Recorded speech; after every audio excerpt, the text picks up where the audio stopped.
Rien ne va plus pour Dorian dans Demain nous appartient. Il trouve qu'Emma a une très mauvaise influence. Lors de l'épisode précédent, Camille était dans un état second. Fatigué d'être pris pour un rabat-joie par les deux filles, Dorian rentre dormir chez lui. Il explique à Bénédicte ce qu'il ressent.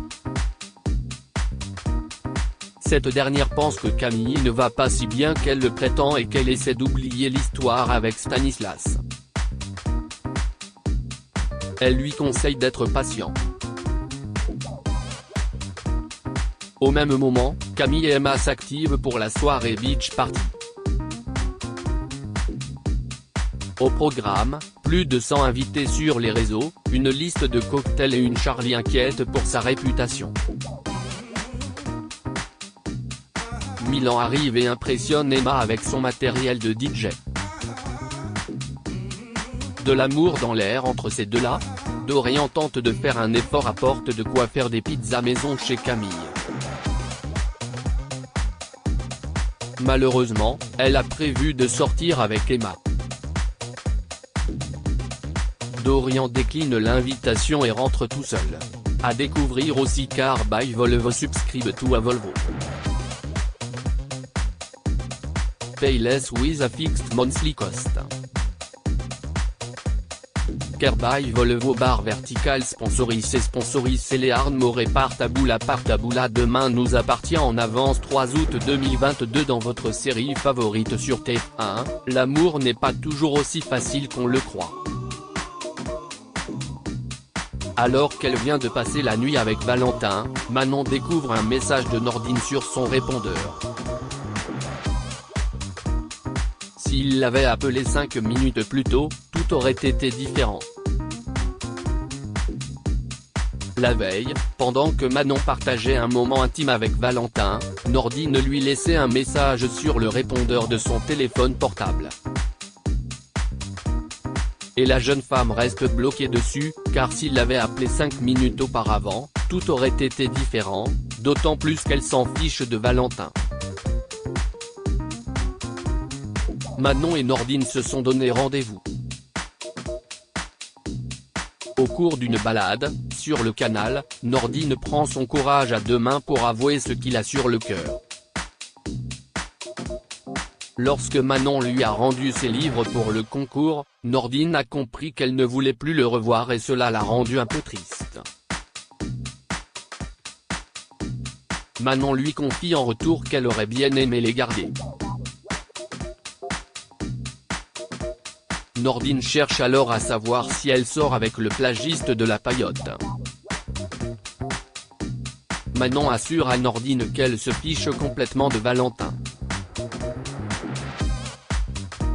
Elle le questionne ensuite sur sa relation avec Sophie. Nordine lui dit qu'il va parler à sa copine. Puis, il prend la main de Manon et lui déclare ses sentiments. Il lui avoue qu'elle lui plaît depuis le début.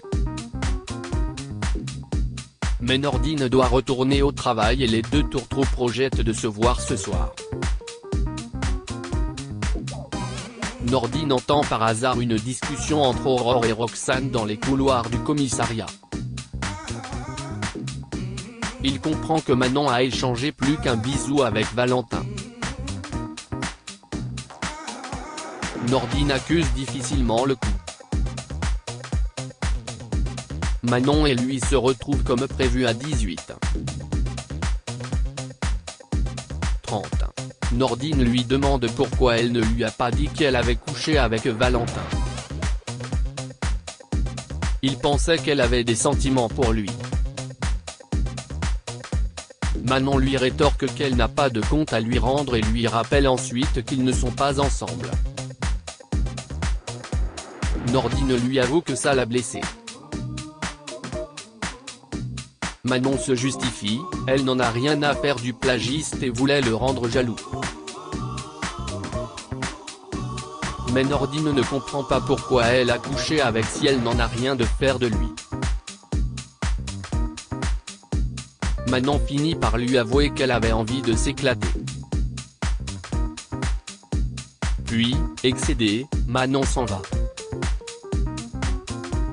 De retour chez elle, Manon fond en larmes dans les bras d'Aurore, mais reste discrète sur ses déboires sentimentaux. Nordine, de son côté, relate à Roxane sa dispute avec Manon. Roxane lui pointe du doigt qu'il s'est comporté comme un misogyne qui ne supporte pas que la fille sur laquelle il craque a une vie alors que lui est toujours en couple avec Sophie. Anne-Marie victime d'une syncope. Anne-Marie a fait une syncope. Son état est désormais stable, mais son pouls est faible. Victoire ne sera pas rassurée tant qu'elle ne sera pas réveillée. Le jeune médecin vient de recevoir les bilans de ses analyses et ne comprend pas la présence de bêta-bloquants en surdose dans son sang. À fleur de peau, Victoire confronte Benjamin qui était censé lui donner un simple calmant. Le pédiatre se défend. Il assure à la jeune femme avoir prescrit un léger calmant à Anne-Marie, et lui explique que c'est un infirmier qui le lui a donné. Victoire et Marianne cherchent à comprendre ce qui s'est passé et convoquent Nord et Nicolas qui étaient tous les deux de service au moment où des bêta-bloquants ont été administrés à Anne-Marie. Nicolas prétend s'être occupé hier soir du patient de la chambre 57 qui a un traitement très lourd et dont les soins prennent plus de temps que les autres. D'ailleurs, il avait prévenu qu'il ne ferait pas la tournée des chambres. Nord, quant à elle, avait été appelée en renfort aux urgences. Mais il manque une personne qui était aussi au planning, Cédric Diallo, l'ex de Noah. Mais Samuel ne pense pas qu'un infirmier aurait pu se tromper à ce point et se demande si ce qui est arrivé à Anne-Marie ne serait pas intentionnel. Plus il repense à sa conversation avec Paul dans sa cellule de garde à vue et plus Samuel se dit qu'il est innocent. Il pense même qu'il y a un lien entre Anne-Marie et tous les récents événements, car à travers Victoire et sa grand-mère, ça le touche directement. Victoire demande sèchement à son compagnon de sortir du déni et de ne pas se servir de sa grand-mère pour justifier ses délires. Renaud se rend aux Terres Blanches. Il propose son aide à Samuel qui se retrouve seul à gérer le haras depuis que Paul a été arrêté. Après un long moment d'hésitation et maintenant que Paul a révélé son secret, Renaud décide d'avouer la vérité à Samuel au sujet de sa relation avec Diane. Il a vraiment eu un coup de cœur pour Diane, il y a 10 ans. Mais il n'a pas envisagé une suite entre eux ni même une histoire parce qu'ils avaient 25 ans d'écart. Mais Solange était persuadée qu'il avait réellement une liaison avec Diane. Et même si cette dernière lui a bien assuré que ce n'était pas vrai, Solange n'a rien voulu entendre. Elle a donc mis dans la tête de Laurence, une hôtesse de l'air avec laquelle Renaud envisageait à l'époque de faire sa vie, qu'il avait une liaison avec Diane et Laurence a fini par le quitter. Samuel comprend mieux pourquoi Renaud était si en colère contre sa sœur.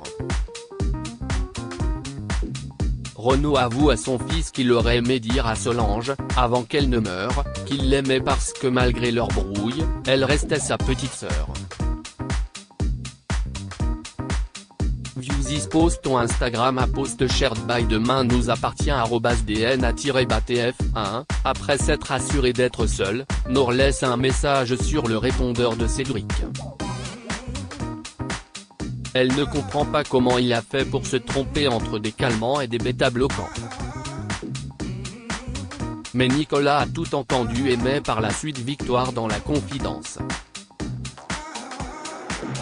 La jeune femme demande des explications à Nord qui lui jure qu'elle ignore si Cédric s'est trompé sur cette prescription.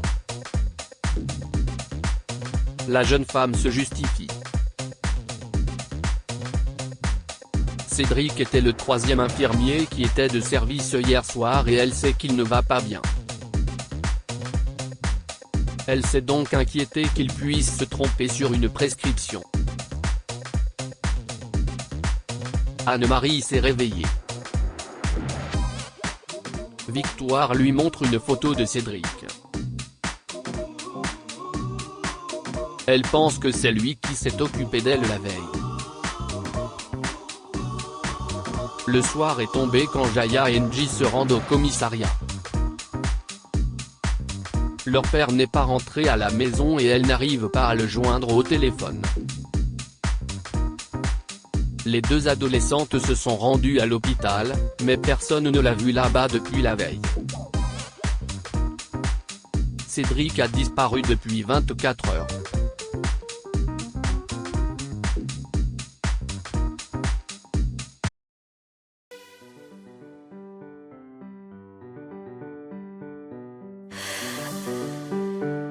나